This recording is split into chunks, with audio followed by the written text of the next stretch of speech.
But speaking of AEW, we have an awful lot to talk about with them.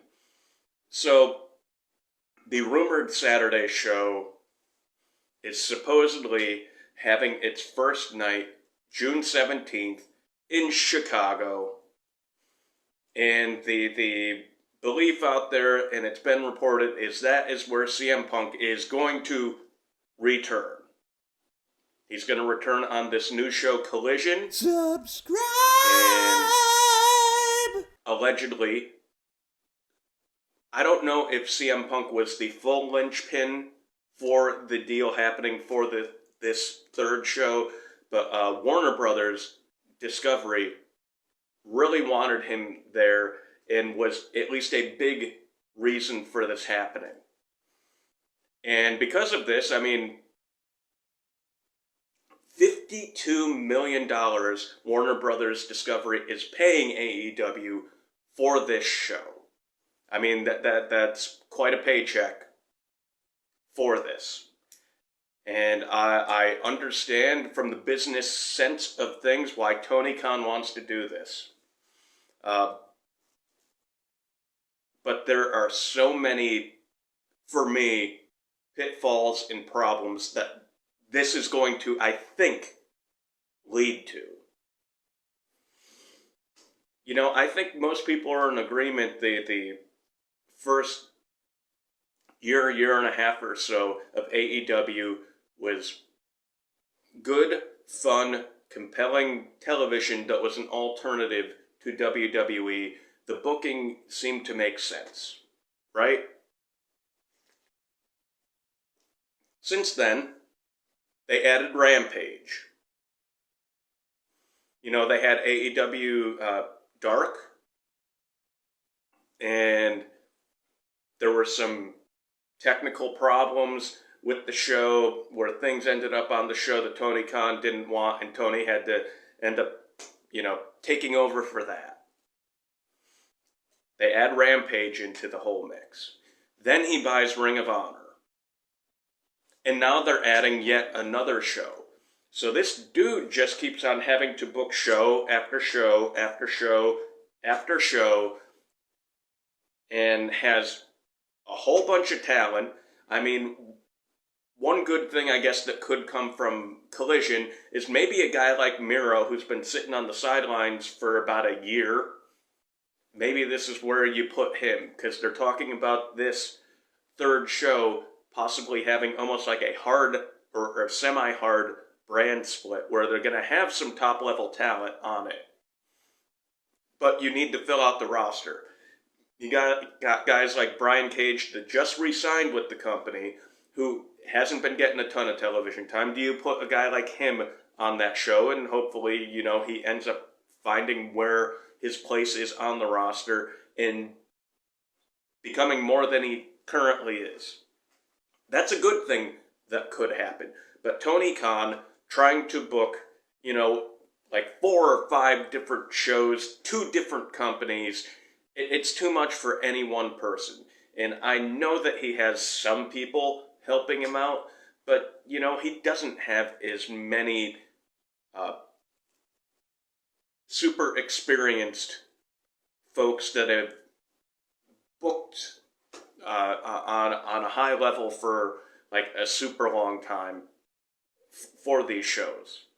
So it's all landing on him, and I think in part that's why the booking has gotten so bad with Dynamite, and you know, again, it's like, I think it's nice that they allow the different performers to do their own thing, but there has to be at least some structure. I mean, I come back to the promo that was cut, I think it was like a month ago, with MJF and the other 3 pillars, Darby, Sammy Guevara, and Jungle Boy.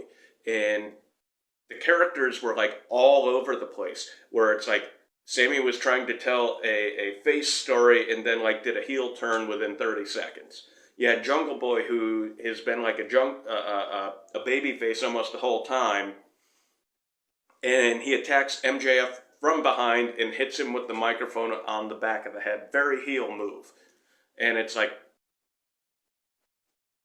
nonsensical to me. That's just how I feel. So,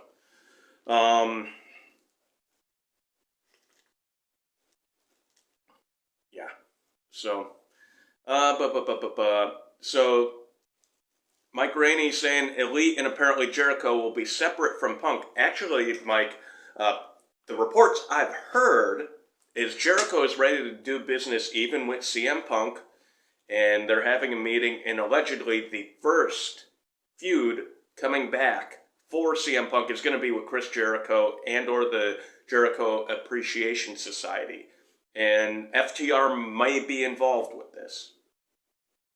So we'll see where all this leads. Allegedly, they're going to highly promote Punk's return to AEW television. So this, I mean, clearly they're letting a lot of stuff leak out because they want people to know about this, but I think there's going to be some sort of big announcement at some point where they're going to promote Collision and the return of CM Punk, and I guess we'll see how all this plays out.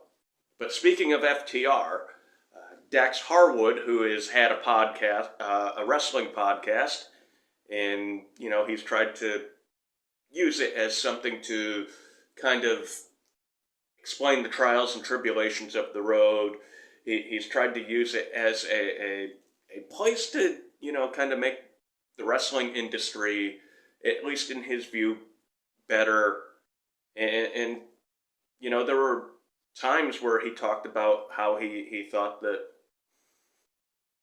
people just needed to work their stuff out, and apparently he got in trouble for that. And, you know, it's a weird world when you've got somebody saying, hey, let's get together and work this out.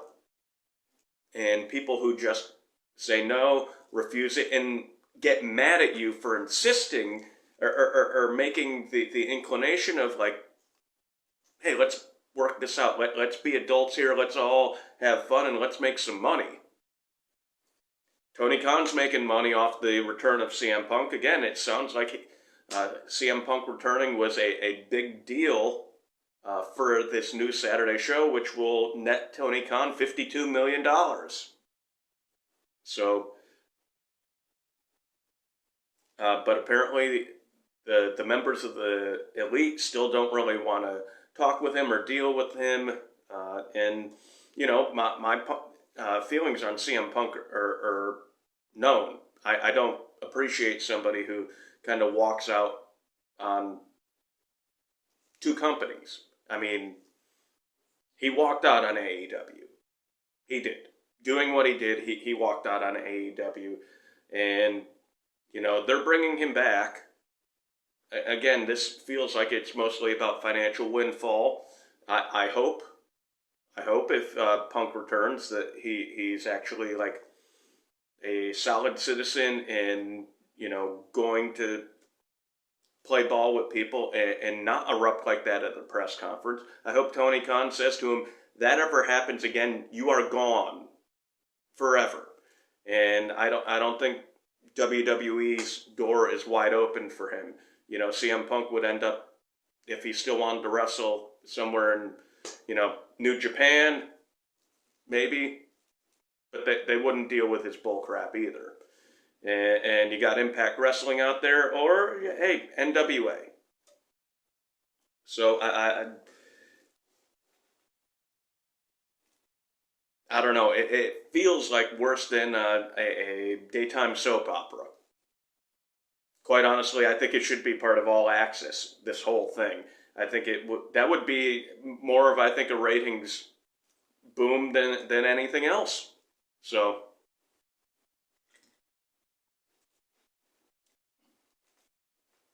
yeah, definitely, Mike. Some of my favorite matches in WWE were when Punk and Jericho went against each other.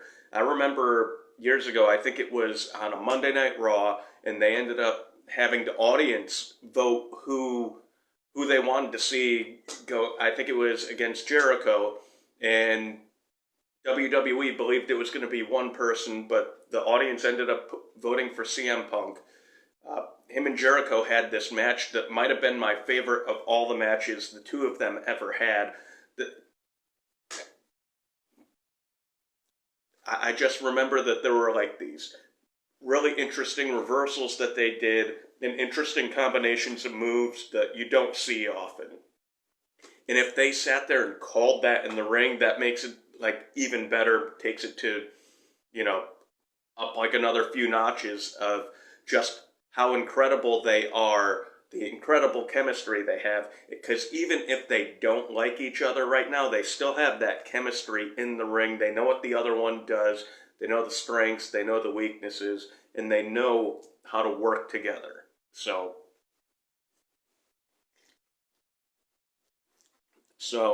yeah. So I think there are a lot of interesting things that could go on with AEW for this.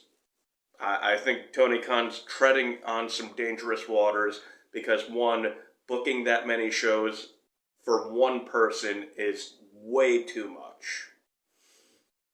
Two, you risk putting nitroglycerin in your damn locker room. You know, with WWE, there were plenty of people out there that, you know, had their own thing going on, didn't have to mess with Punk at all. Punk is a top guy and clearly is a draw for AEW, and that is why they're bringing him back. If he was just a problem child and didn't deliver what ratings or gate, they wouldn't even think about it. So, but I guess we'll see in the next few months. You know, similar to the Jeff Hardy stuff. As much as I don't agree with having Jeff Hardy back, I don't agree with bringing CM Punk back. If Tony Khan has made the decision to bring them back, I do wish them well, and I do hope that they actually have grown up a little bit and we get to see the best of them. I do. I hope we see the best of them.